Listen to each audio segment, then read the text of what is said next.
স্কুলের টিফিনে কিংবা বিকেলের নাস্তায় ঝটপট তৈরি করা যাবে তেমনই একটি স্ন্যাক্সের রেসিপি নিয়ে আবারও চলে এলাম। আশা করছি আজকের রেসিপিটি সবার ভালো লাগবে। আর রেসিপিটি হচ্ছে চিকেন ভেজিটেবল স্প্রিং রোল। তাহলে চলুন রেসিপিটি দেখে নিই। রেসিপিটি তৈরির জন্য প্রথমে একটি প্যানে দিয়ে দিলাম 1/4 কাপ রান্নার রেগুলার তেল। আর তেলটা কিছুটা গরম হয়ে আসলে দিয়ে দিলাম একটি বড় সাইজের পেঁয়াজ কুচি। এবারে পেঁয়াজটা কিছুটা সফট হওয়া পর্যন্ত ভেজে নেব। পেঁয়াজটা কিছুটা সফট হয়ে আসলে এর মধ্যে দিয়ে দিলাম 3 থেকে 4টার মতো কাঁচামরিচ কুচি। কাঁচামরিচটা একেবারে মিহি করে কুচি করে নিয়েছি। এরপর দিলাম 1/2 কাপ পরিমাণ গাজরটাকে জুলিয়ান কাট করে কেটে নিয়েছি। গাজরটা যেহেতু সেদ্ধ হতে একটু সময় লাগে তাই গাজরটা এখানে আগে ব্যবহার করেছি। আপনারা আপনাদের পছন্দ মতো যে কোনো রকমের ভেজিটেবল দিয়েই এই চিকেন ভেজিটেবল রোলটা তৈরি করতে পারেন। গাজরটা 1 মিনিট কুক করা হয়ে গেলে এরপর দিয়ে দিলাম 1 কাপ পরিমাণ বাঁধাকপি। বাঁধাকপির পরিমাণটা এখানে একটু বেশি ব্যবহার করেছি। বাঁধাকপিটা কিন্তু কিছুক্ষণ পরই একেবারে অর্ধেক হয়ে যাবে, তাই এখানে বাঁধাকপিটা একটু বেশি পরিমাণে ব্যবহার করতে হবে। বাঁধাকপিটাকেও 1-2 মিনিটের মতো রান্না করে নিয়ে এরপর এর মধ্যে দিয়ে দিলাম 1/2 কাপ পরিমাণ ক্যাপসিকাম। একটি বড় সাইজের ক্যাপসিকাম কাটার পরে এখানে 1/2 কাপ পরিমাণ হয়েছে, সেই একটি ক্যাপসিকাম পুরোটা আমি দিয়েছি এখানে। তবে আপনারা চাইলে এখানে সবুজ ক্যাপসিকামের পরিবর্তে অন্য যে কোনো কালারের ক্যাপসিকামটাও ব্যবহার করতে পারেন। এরপর দিয়ে দিলাম 1 কাপ পরিমাণ শ্রেড চিকেন দিয়েছি এখানে। চিকেনটাকে সামান্য একটু আদা রসুন গোলমরিচের গুঁড়ো আর একটু লবণ দিয়ে ভালো করে সেদ্ধ করে নিয়েছি। 8 থেকে 10 মিনিটের মতো সেদ্ধ করে তারপরে চিকেনটাকে টুকরোগুলোকে জাস্ট আলাদা করে নিলেই চিকেনটা তৈরি হয়ে যাবে। আর সেই চিকেনটা এখানে ব্যবহার করেছি। এবারে দিয়েছি স্বাদ অনুযায়ী লবণ দিয়ে সব কিছু একসাথে আবারও ভালো করে মিক্স করে নিচ্ছি।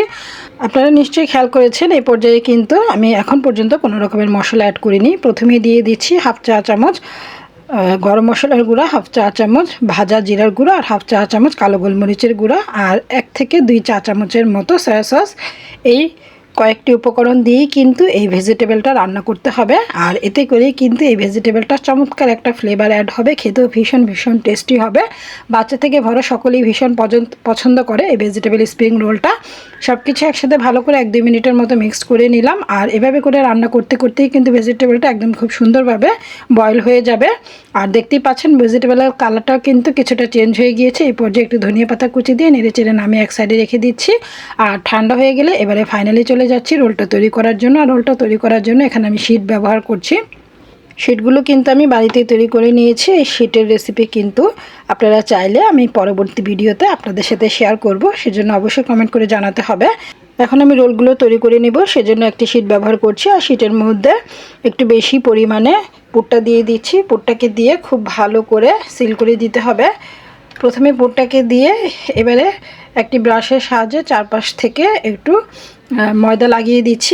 সামান্য একটু ময়দা একটু পানি দিয়ে গুলিয়ে নিয়ে সেটা একটু ব্যবহার করছি এখানে। একটু ব্রাশ দিয়ে চারপাশে লাগিয়ে দিচ্ছি আর লাগিয়ে দিয়ে 2 পাশ থেকে ভাঁজ করে নিচ্ছি। দেখতেই পাচ্ছেন ভাঁজটা কিন্তু একদমই ইজি। আর আপনারা কিন্তু আপনাদের পছন্দ মতো আপনাদের সুবিধা মতো যে কোনো রকম করেই ভাঁজ করে নিতে পারেন। তবে আমার কাছে এটা সবচেয়ে সহজ ভাঁজ মনে হয়, তাই আমি এভাবে করেই ভাঁজ করে নিলাম। স্প্রিং রোলটা বানানো কিন্তু খুবই সহজ। আর যেহেতু এখানে ভেজিটেবল ব্যবহার করা হয় তাই এটা বাচ্চাদের জন্য কিন্তু খুবই হেলদি। এমনিতে বাচ্চারা কিন্তু ভেজিটেবল খেতে চায় না, তবে এভাবে করে যদি রোলটা তৈরি করে দেওয়া হয় বাচ্চারা স্কুলের টিফিনে কিংবা বিকেলের নাস্তায় এটা ভীষণ পছন্দ করে খাবে। আর বড়রা তো এটা খাবেই, বড়দেরও কিন্তু এটা ভীষণ পছন্দ হবে।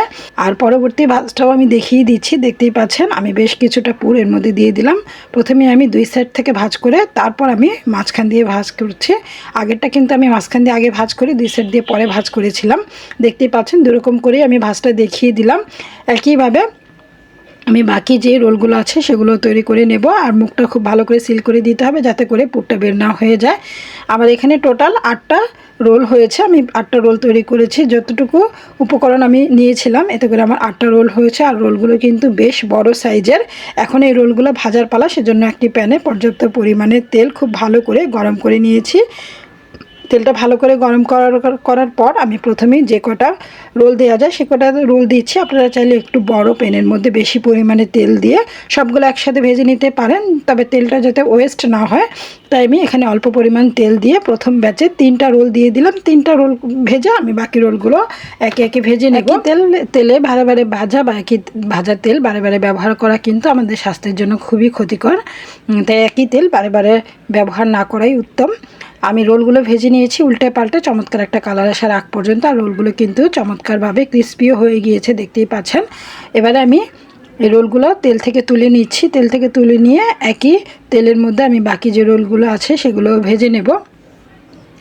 আর এই স্প্রিং রোলটা কিন্তু আমরা বাচ্চাদেরকে স্কুলে টিফিনেও দিতে পারি, খেতে ভীষণ মজার আর বানাতেও কিন্তু খুব কম উপকরণ লাগে। দেখতে তো পেলেনই কতটা সহজ। আর সবগুলো রোল আমি ভেজে নিয়েছি, আর একটি রোল আমি এবার ভেঙে দেখিয়ে দিচ্ছি ভিতরটা কতটা চমৎকার হয়েছে দেখতে, আর খেতেও কিন্তু ভীষণ মজাদার। আশা করছি আজকের রেসিপিটি সবার ভালো লেগেছে। সবাইকে ধন্যবাদ জানিয়ে বিদায় নিচ্ছি। আল্লাহ হাফিজ।